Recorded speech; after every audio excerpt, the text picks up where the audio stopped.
I said, get Mercules. October 1st, 2024. Never talked to Merc a day in my life. I just saw him play in an MW3 Challengers Elite, and I was like, that kid's gross.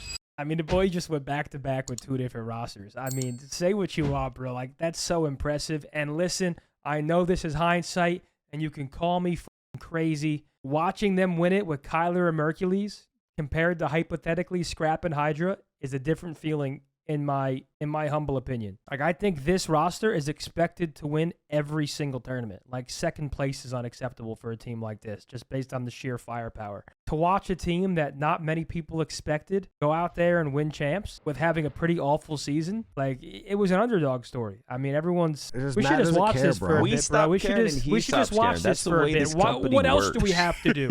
Okay, hold on. 42-40 for the gas. Okay, what's up, guys? Just got everyone's opinions about it and be like, okay, here's the decision now. But I'm glad that, like, it was first being brought up, because me and Damon during that weekend were just texting each other like, hey, this guy is, what's up, bro? Grays all would he have does is go gifted. positive and make the right play. Let's go, Grays. Cat, the hype train continues. When we saw him in Toronto. Me and Damon were texting each other like, just immediately, like, this guy is fucking good. Yeah, we're like, this guy would be really good. Can you set the record straight? Because it seems like there's a big division in the community of how much of a role Zen had to play. I know. Apparently it was a big role. Play it down. Play it down. I don't know. Hopefully he never sees this, but I think from what I've heard that it was a really big role. I don't know the exact. I believe that. I kind of feel like an asshole. I don't know when we're talking about this, because I love Caesar. Like, I actually like, bro. Despite him fucking embarrassing me in that 1v1. Caesar is like one of the nicest. Like, I fucking love Caesar, but I thought the team was terrible, and I didn't think him in the flex role made sense. So I was just honest. That's all. I was honest. I said, Hector, we have to make this fucking change. I'm mind blown when I heard that they weren't making a change. I was appalled. I'll never forget it. I was standing by the basketball thing where you play, you shoot hoops. Hector was standing by the podcast couches. There were a bunch of us standing around. And I thought they were trolling me. I was like, what do you mean they're not changing? And they're like, they don't want to change. And I was like, no, they have to change. Like, we have to get Mercules. Like, this would be absurd. Then I started texting Shotzi, and I was like, yo, listen, I don't know what the hell's going through your head, but this is a no-brainer. Like, I understand their perspective. Like, you know, they've been through so many roster changes. They didn't want to change anymore. But this was like a different type of roster change. Like, it's one of those where, like, the way I thought about it, and I've never done this with the team before in my life. Like, I've never imposed my opinion, I guess, in a big way. But I was like, this is a player that you miss out on, and we all sit here and we sit in a circle, and we're like, what the fuck? We could have had this kid, is the way I was bringing it to the group. But the only thing I did was give my opinion, and I talked to Hector, I talked to Ant, and then the rest is history. Like, I don't make decisions. I don't actually... Right? I don't have any type of control, or the only thing I did was say what I thought, really. And luckily, I think the rest is history. What? Because I remember thinking it was kind of faded. That, like, it seemed like the team, like, was just kind of like gonna ride it out. I think the players were gonna ride it, because I had mentioned Ant on, I think it was Sunday night. I was texting him. I was like, "Are we making a change?" Kind of thinking in my head, like, we're probably making this change, right? Like, at this point, like, just because of the situation, because me and Damon were texting each other, and I don't know if Damon texted Hex or what he did with Hex, but I assumed he was messaging him, but then I hear afterwards that, like, Zinni had a really big influence on it. I was like, hell yeah, Zinni. I don't know how much of an influence that was. Zinni just had no... I mean, obviously he was friends with Skies, but like at the end of the day, he had nothing to lose, I guess, with voicing his opinion, especially behind the scenes. It's not like he went out publicly and was saying, no, we fucking suck. We need a change. Like, this is all behind the scenes. And I think he just knew, bro. Sometimes, you know, when you're a vet like Zinni, you got a good eye for talent, and I think everyone could see that when Merc played on Toronto. Yeah, everyone sort of knew. But it was like, but the players are like, but we kind of promised we were going to ride this out. So it's like, we don't want to be those guys. What if we do make the change? And then Zinni was just like, no, like, this has to fucking happen. Have you ever done anything like that with OpTic? Like, have you ever done anything like what Zen did? No. I have one. I respect it because I didn't think that like something. I would have like enough power to do something like that. When you know Zin what I mean? said like, he did it, I was like, that's fucking awesome. Because I've I done don't shit have like power. that before. No. I remember. Don't listen. The only thing I did was speak passionately about what I thought would happen, or sorry, what I think should happen, what I thought should happen.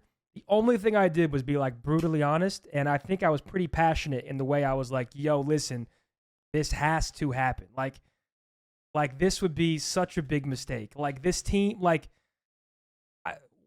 I said, and I quote, and I was like, who the fuck cares if we qualify for champs, if we go there and place top 8? Like the goal shouldn't be to qualify for champs. Like the goal is to go to champs and ideally bring it home, which once again, I think I'm still mind blown that they did. Like I was pretty hopium before the tournament just because the year was so bumpy and not ideal. But yeah, I mean, ultimately those calls come down to Hector. The only thing I did was speak passionately to him and Shotzi. And I'm not gonna lie, bro, I felt a little weird texting Shotzi, but Ant is like so cool and like level-headed and approachable that like I actually kind of felt comfortable talking to Shotzi about that. Like there are certain players who I would never like try and impose and be like, yo, and like try to talk to him about that. But I felt really comfortable talking to Ant and being like, yo, bro, like, listen, I think this is a kid you got to get. And yeah, I mean, I've obviously made jokes and gassed it up, but I don't have any power. Like, you know, GM in like a funny way, sure, but remember when the Halo team was Lucid, Trippy, APG, Ola, and I remember Matt was playing. He wasn't on a team, but he was getting like. He was going insane. He was good. He was like a top 5 player. Good as fuck instantly. Like instantly a top 5 player. He has impressed me so much. And I remember Halo Infinite play. I remember texting Trippy, and I was like, "Yo, I'm out of town right now, but do you want to go to lunch? Like when I get back? Like I just want to meet. Like want to hang out." But what I was gonna tell him like, "Yo, where can Matt fit on the team?" Yeah. But then by the time I got back, like, or by the time like I was gonna go to dinner with him, like, or lunch with him, like I think they had already started talking about like replacing Ola with Matt, and then they win Worlds. Yeah, I heard when Matt came. When I heard Matt was playing Halo Infinite again, like I already knew it might have took a tournament or two. Yeah.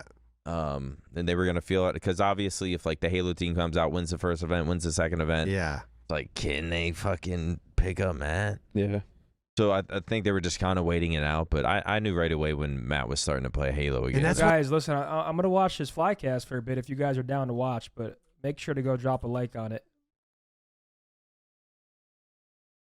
That's what I'm saying. Like I know that me texting Trippy, if I would have gone to lunch with him and be like, "Where's Matt fit on the team?" I'm not going to take credit for that, but I think Zin like actually made I think he actually said like DM Merc and was like, "Yo, don't sign anything." By the way, yeah, I did do that. And I think it gave our COD team the confidence to be like, I did make sure Mason was not signing anything and not making any decisions. I was just like, "Yo, what's going on with you?" I'll leave it at that. It gave them the what's the word I'm looking for, to where it's not gonna fall back on them. Like this is Hex and Zin, so they felt more comfortable of like, because if it's like, sorry Skies, we're gonna fucking drop you, and this is the team's decision, then the community's in a fucking uproar, right? But if it's just like, listen, Zin and Hex are overruling whatever y'all think. Is gonna just take happen. It off of them a little bit. Yeah. Do you think? And I think that was sort of the goal behind it all, and it really was sort of the truth. I mean, I don't know what was in our COD players' heads, but I think Hex and Zinni knew, like, they already promised guys they're gonna ride out for the season, but like, this is CEO overthrow. Nothing you can do about it. Like, we need this fucking this season has been terrible. Nothing. It can't go down from here. We need this fucking kid. I mean, at the end of the day, like, and it's all gonna fall back on us. Yeah, straight up. at the end of the day, I would always compare it to like NFL or NBA draft. Like you got your like he's on the table, right? Like go get him, bro. What up, like, Seb? How are you, bro? Exactly, if this is a long-term play, but is that this guy's weird 21 or whatever? Is that weird now that we have a championship roster and people are talking about fucking Scrap being available, Simp being available, Celium being available? I see it so much different because it's no experience. This guy's a free agent and he's he's super young and like, moldable. Yeah, and, you got it. The way I view it, and I view like, I think once in a blue moon, the next Simp, the next Scrap, the next Hydra is gonna like become available in the sense of like there's gonna be a Challengers kid who proves his worth, whether it be in Challengers or a lucky break because someone couldn't get into the country. And there are very few of those players that you see like generational talent in. And I mean, I think Mercules was just like, I've heard his name in Challengers. Bro, you guys saw what I texted Tej, bro, before the season even started. And I never talked to Mercules a day in my life. I didn't follow him. That's the only thing I saw. And then when he goes out there after a lucky break and does it on the main stage with no practice with the team, first ever time on main stage, like it was just obvious. Like that kid has generational potential. And I feel like the risk reward for a move like this, bro, like our team was already dog shit. What's the worst that could happen?